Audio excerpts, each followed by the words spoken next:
Hello, everyone. Welcome back to Jupiter's CROCK. My name is Matthew. Joining me tonight, a very, very tired Ploticus. I don't know if he's going to be able to make it through, but how are you doing, Ploticus? I'm very tired.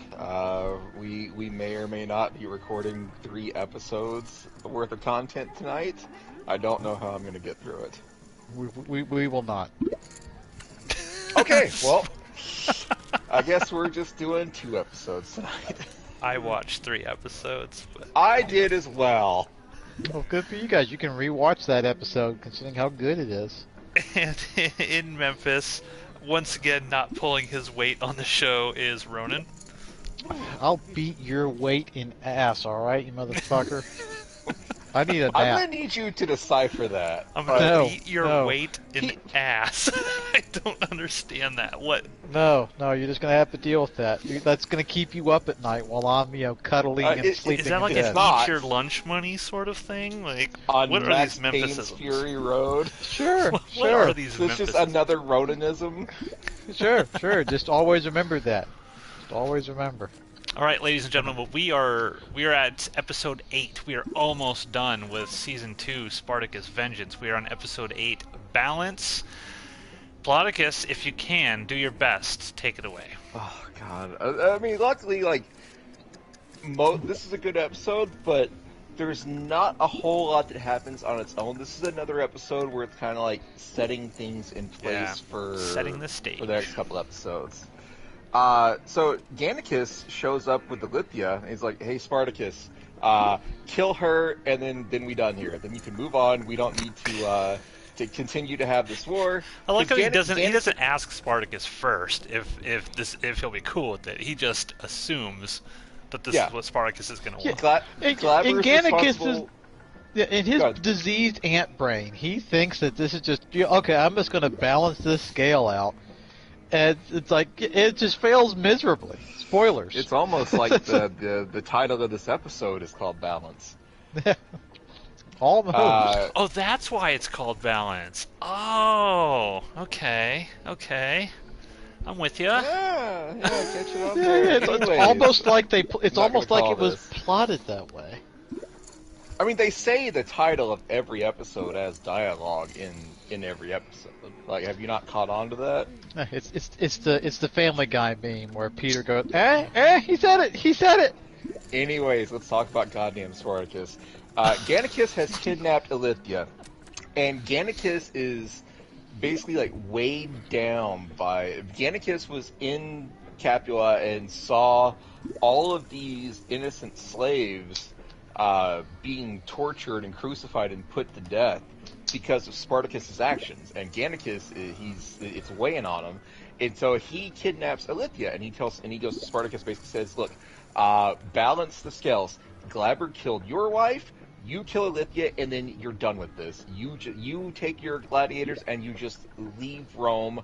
You'll fade away, and then life will go back to normal. Slaves are still going to be slaves, but at least they're not going to be tortured to an even greater degree."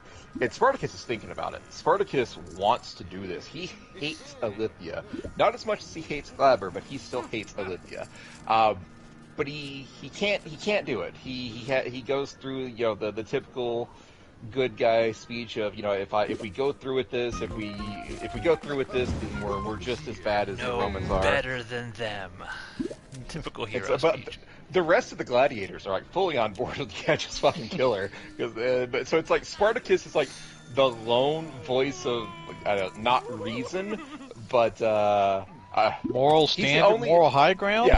yeah. He's the only one that doesn't want to kill Ilythia, or he's the only one staying, or he wants to kill Ilythia, but he's not going through with it because he has typical good guy morals. And so they lock Ilythia up in the basement of this temple.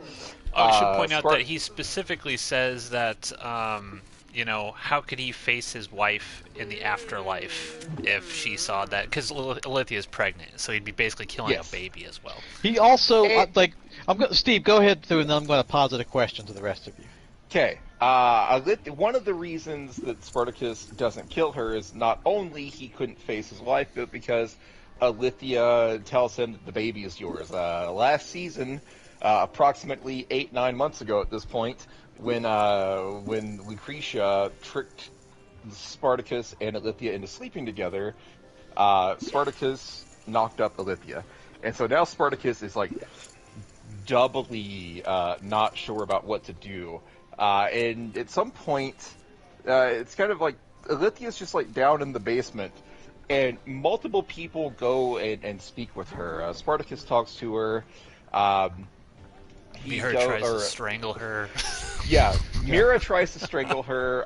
Lucius goes and talks to her, and Lucius and Lucius and Ilythia have this moment where Ilythia realizes that Lucius is a Roman, and she lights up like, "Oh, a Roman! You're gonna help me! Help me, and I will give you back everything that you lost." And Lucius is like, "Oh shit! I didn't know you were a fucking time traveler. Are you gonna go back in time and bring my wife back to life?"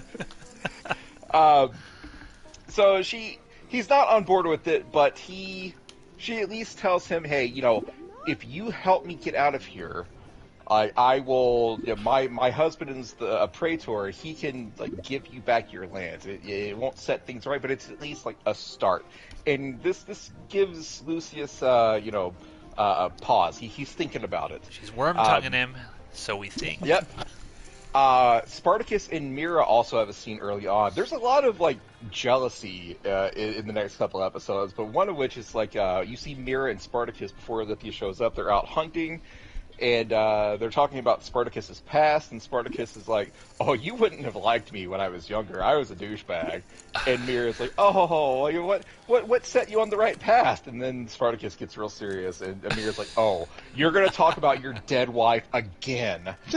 God, Jesus, you keep bringing up old shit. God, yeah, stop damn. living in the past, Spartacus." So Spartacus and Mira's relationship is pretty tense at this point. And Mira talks to Spartacus again, and that's when Spartacus says, I couldn't kill Ilythia because I couldn't face my wife in the afterlife. Oh wow, Rhoda, nice hand. Except that guy's But I'm fucked. That guy's got 3 of a kind. Oh shit! Damn. Wow. I was hoping to bluff them. That was my goal the whole time. I mean, that's the best possible hand. Anyways, Spartacus can't kill Ilythia because he doesn't want it weighing on his conscience. He doesn't want to disappoint Sura in the afterlife. And so Mira decides, I'm going to go kill you. I'm going to kill Ilythia. And then the deed is done because this bitch needs to die. But then also it's not weighing on Spartacus. It'll be on me. And Spartacus stops her. Spartacus stops her because Spartacus is making plans for what he wants to do with Ilythia. Because at this point, Spartacus has told Mira that it's his kid, right? And then she's like, I don't think he has. Not yet? I don't think so. Because at some point she's like, how? Because I thought that was part of the reason that set her off, that she was gonna, because she holds her belly, right, and then she starts strangling her. Yeah. He tells Mira that. Because they have a conversation after Mira tries to strangle Ilythia, where they essentially, I'm jumping ahead, but they essentially break up, and so Mira says, I was going to do this for you, and Spartacus retorts, no, you were going to do this because you basically see her and the baby as a threat to our relationship. However, whatever ancient Roman speak he put that in, that was his point. So yes, Mira absolutely knows. Yeah, I think the what he said that really broke her was because earlier on she says that she understands his heart, and then after trying to kill Ilythia, she mentions it again, and Spartacus is like, "You do not see what is in my heart," and I think that's the thing that really broke her. It was that's the line that cut really deep. Yeah, she starts crying, doesn't she? There's also a scene. Maybe it's next episode, but yeah, I think it's next. What I was about to say was next episode, but they have Spartacus and her have a moment. Maybe this episode, maybe not. I can't keep it straight. Where Spartacus says, "If we're at an impasse here. Our relationship is on the rocks. like, would you even want me back? And Mira's like, yes, fuck yeah, I would. And That dick game is on point. but in exchange, like, I need you to give me more of your heart. And Spartacus says, I gave you all there was. And Mira says, well, that wasn't enough, and that's the end of their relationship. That happens this episode or next. I don't remember, because all of these are running together. Suffice to say, Mira and Spartacus are no longer a couple. But moving on to people that are now a couple, Sepia and Glaber continue to fuck. Xena is constantly trying to tell Glaber, we need to be out looking for your wife, we need to go get her, and Glaber's like, you know, I mean, if Ilythia doesn't come back, you know... I mean, I've got a 12-year-old right here. Do I really need her? She's knocked up. I mean, this makes perfect Roman sense. Yeah, I thought you said Ronin sense right there. I was a little concerned. But he's going to give it the old college try. He doesn't really care about Ilythia, but he would like to have I had a bad the joke heir. ready there, but never mind. He would like to have the baby back. He doesn't know that this baby is not his, but he wants to at least try to retrieve Ilythia so she can have his heir, and then he gives no more fucks about Ilythia. And to this end, he dispatches the Asher Force. And so the Glaber and Asher and the Asher Force go to this brothel where Gannicus had previously been banging the slave girl that got crucified a couple episodes back. And Glaber's, you know, basically keeping anyone from leaving, and he tells people, you know, I want to talk to anyone who broke words with Gannicus. And the brothel owner tells him, there was only one person that spoke to Gannicus, and Asher crucified her. And oh, by the way, I'm expecting you to pay me the cost of this slave. And as he's saying this, Glaber just fucking slices his throat, and they go on to interrogate / massacre / torture everyone in this brothel. And they end up with nothing. They don't learn anything about where Gannicus is, much to the chagrin of Xena, because later on, Asher is back at the Ludus, hanging out with Xena, and Xena is once again like, we need to find Ilythia, we need to find Ilythia, we need to find Ilythia, and Asher says, hey, I tried, trust me, you know, look at all the shit I robbed from all these Look at all the people. loot.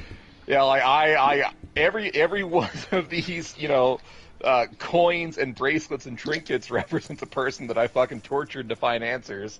My and little box of blood slides right here that, you know, will in no way, shape, or form be my downfall. Yes, let's look at this box of loot. Asher does one stupid thing this entire series, and we're going to see how that impacts things later on in the season.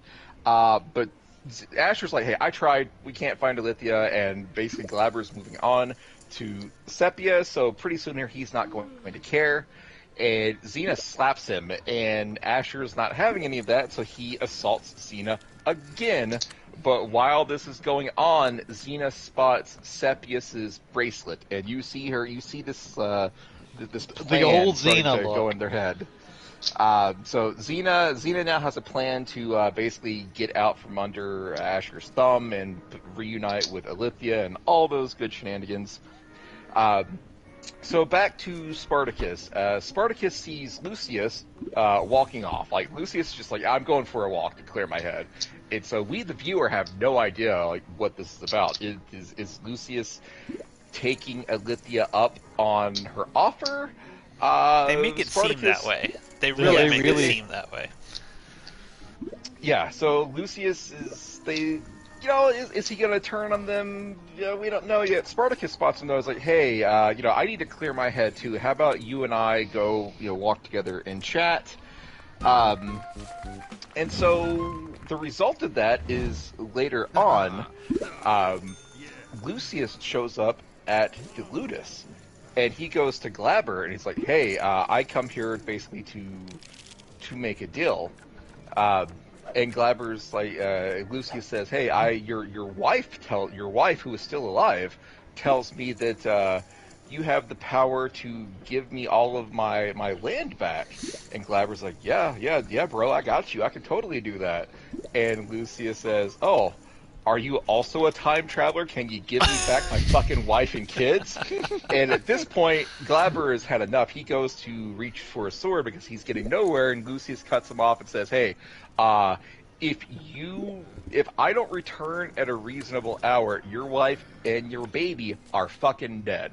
So these are the terms. One, you're going to let me go, and then two, after you let me go, you're going to take 3 of your men, grab a wagon, load it up with weapons, because a big plot point early on is there's not enough weapons to go around.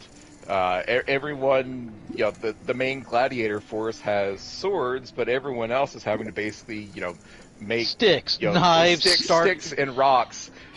There's a plan to Harsh have language. Yeah, Mira and Lucius are going to continue to train people on how to use bow and arrow, but there's not enough actual swords to go around. So Spartacus is going to trade swords for Ilythia.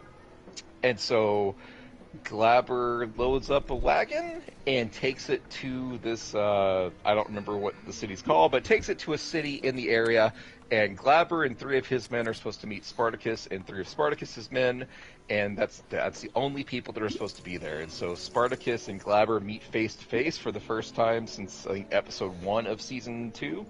You got your main players, right? So Spartacus, Crixus steps up, Gannicus is there, and Agron. So you immediately know there's no red shirts here. No one's going to die there's no red here. Shirts. Speaking of Gannicus, when Spartacus hatches this plan, he's like, I can only take 3 men. At first, Agron says he's going to go, Crixus says he's going to go, and Oenomaus says he's going to go. And Spartacus says to Oenomaus, like, I would love to have you there, but you're still not fully recovered yet. And so Gannicus says, I'll go in his place, and they have this moment where Spartacus says, you don't really believe in our cause, and Gannicus responds, well, I don't, but Oenomaus does, so I'll go in his place. And you see, like, Oenomaus gets this look, and it's kind of the first time where he's like, fuck, that was a good thing Gannicus did. God damn it. I can't hate him as much as I did. Yeah, there's a subplot between the two where Oenomaus, obviously Gannicus fucked Oenomaus' wife. He's not happy about that, but it goes deeper than that. Oenomaus is like, dude, you are only for yourself. Like, you only care about the things that will bring you pleasure and whatever, and we're fighting for a bigger thing here, and you're not part of it, and you never will be. So this is Gannicus trying to show that, hey, I can be one of you guys. I'll at least take some steps to get there. Yep, and Oenomaus begrudgingly, like, they don't talk about it, but you can tell that Oenomaus is like, fuck, like, that he did a good thing. I have to give him credit for this, and Oenomaus is not happy about giving Gannicus credit for this. Anyways, back to the weapons trade, weapons for wives.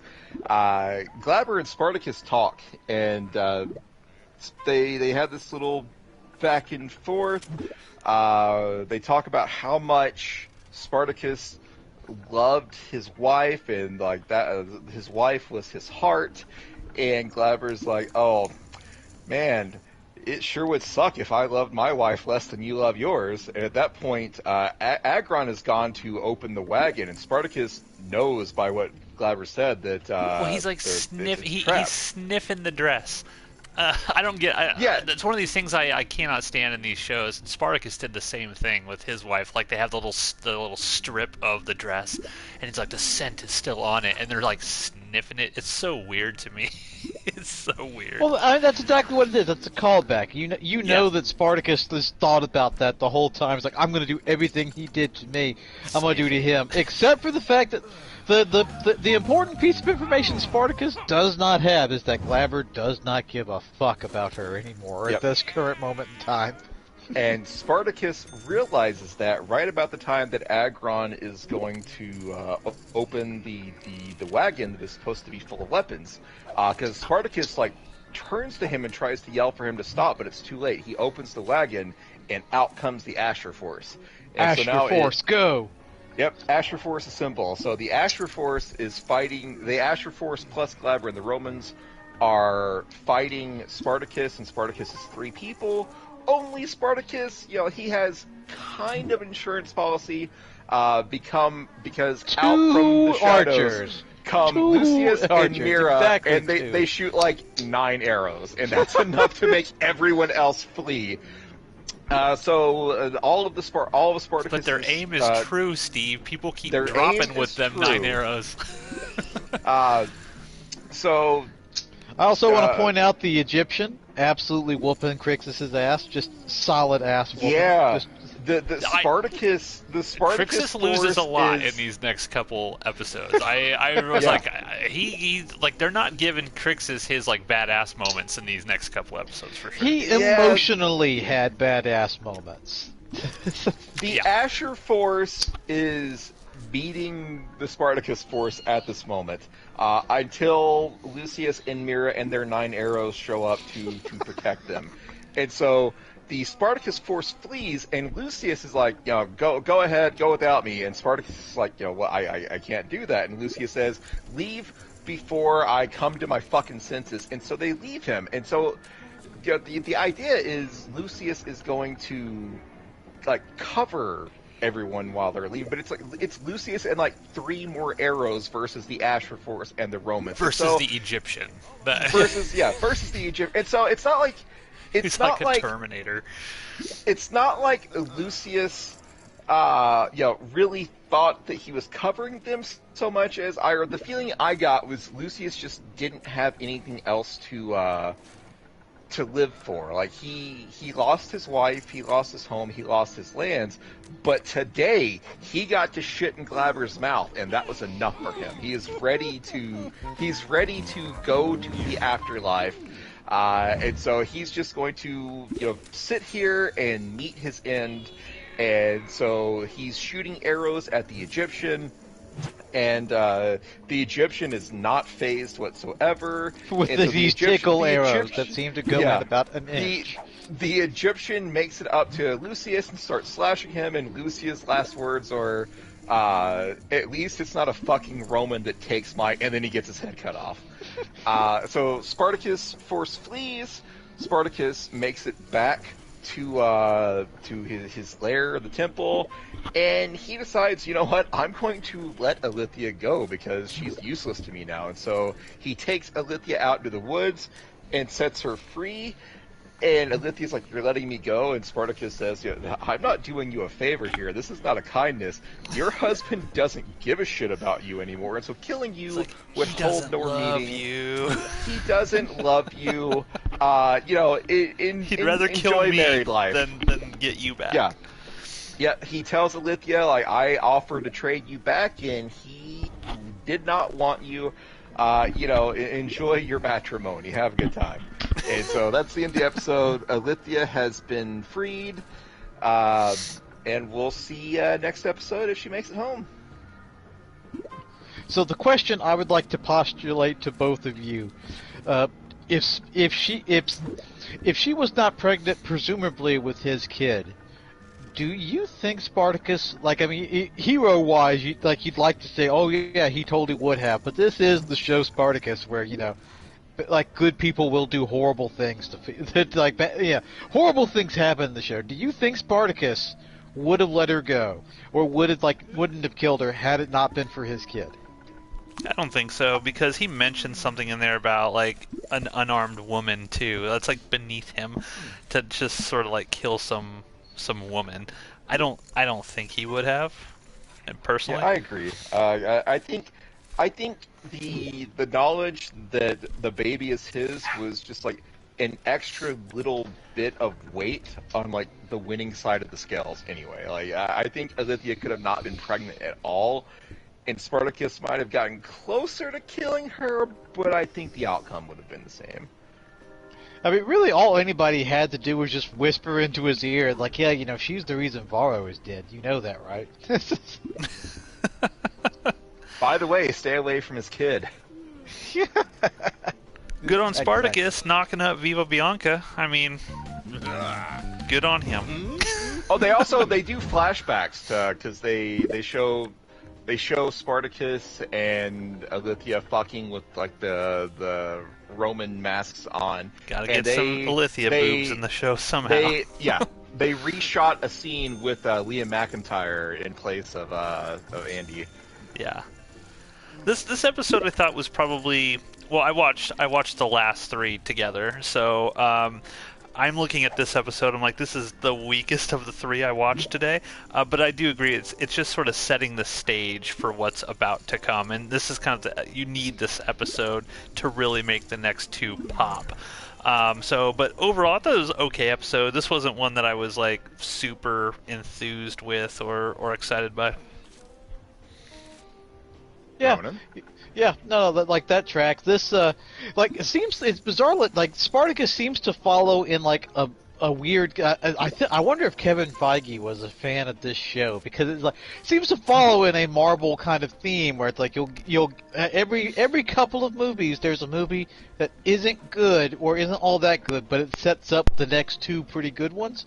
So Spartacus, like every episode or two, you'll get one that's really intended not. Like really more or less to set up the good shit that's going to happen in the next two episodes, and then we got to get that filler build-up episode, so it comes back around. And this one, yeah, it's fine. It's fine. It's not great. It's not terrible. Then you get like weird things. Like there's no real good explanation for why Lucian decides like, oh no, like stick around. I'm going to fire 2 more tickle arrows and cover you. I did a lot of deep thinking on why that would be, and I want you guys to get this explanation. So, I think what happened there, in his character, the writers realized they had nothing left for him, so they realized they had to kill him. Do you think that's his motivation? He needed to be the red shirt there. Yeah. Yeah. Do you think that was his motivation? Oh God, the writers have nothing else for me. I think, yeah, I agree. That's probably my main criticism. It was really stupid that Lucian sort of just stuck around. But, yeah, I don't know, Steve. What are your thoughts on this episode? Are you a big fan of this one, or is this more just kind of like a good setup episode? No, yeah, I agree with everything you two said. It's a good setup episode. It doesn't really... It moves the plot along without a ton of action. It's like, you watch this episode... because they need to move some pieces around for the next 2 episodes to happen. It's fine. I will say that I like the episode, but certainly the next 2 episodes are infinitely better. Yeah, I will say that this continues the episode trend of making me absolutely hate Asher, and revel in joy in the final episode when Asher when his storyline comes to an end. I'm tired of seeing Asher assault Xena. I'm tired of looking at it. I don't want to see it anymore. Yeah. I want Asher to die at this point in time. Agreed. Okay, yeah. Well, that's it, ladies and gentlemen. We're looking forward to Asher dying. Hopefully he does. We won't spoil what happens. But yeah, we'll be back next week, and let me see. Next, Monsters. Episode 9, Monsters. So we'll catch you next Thursday.